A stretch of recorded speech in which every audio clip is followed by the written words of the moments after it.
Hi everyone, and welcome back to the Assembly RTS Devlog series. Assembly RTS is a real-time strategy game which will let you customize your own vehicles. This week I continued work on the Steam Workshop integration, user interface and animations for the Mech. I also tried out the task manager called Codex. Micho mentioned it in his last devlog, so I gave it a try. A cool feature of Codex is that I can share my work with you. I created a public Codex project which you can take a look at in the description of this video. There you can upvote my tasks so I can see what you think is the most important thing I should work on. As I mentioned, I also continued work on the Mech animations. I had to fix these artifacts I was encountering, so I created 15 different turret animations. Every animation is offset by 22.5 degrees.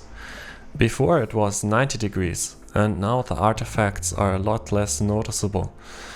I'm pretty happy with the result. Next week I'll have to do the same for the idle animations.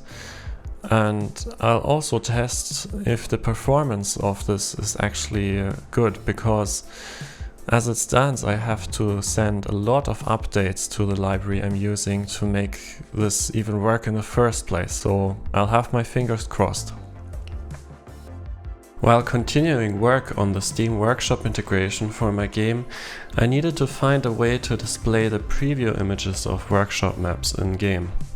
First I tried to download them directly from the user interface browser, but this turned out not to be possible, so I needed to download them from the C# world of Unity instead.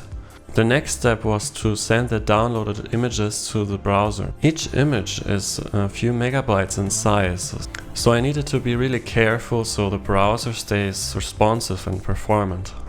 And this stretched the limits of my reactive programming knowledge.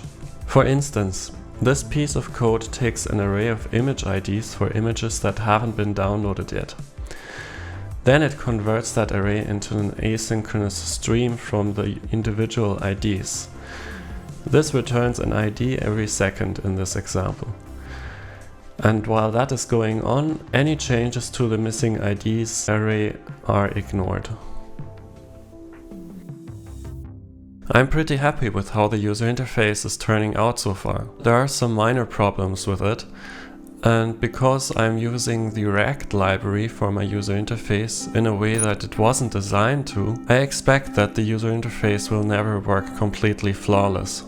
To the right of the newest version of the matchmaking interface, you can now select the workshop maps you've already been subscribed to. And to the left, maps are shown which other players have voted for. You can click on any of the maps other players have voted for and you will vote for them as well. Once every player is ready to start the game, the map with the most votes will be loaded. Please let me know what you think of this user interface so far. Your feedback is always appreciated. Thanks for watching this devlog. If you like the premise of Assembly RTS, please consider hitting the subscribe button and hit the like button if you enjoyed this video. Have a nice day and see you in the next devlog for Assembly RTS Unleash Your Forces.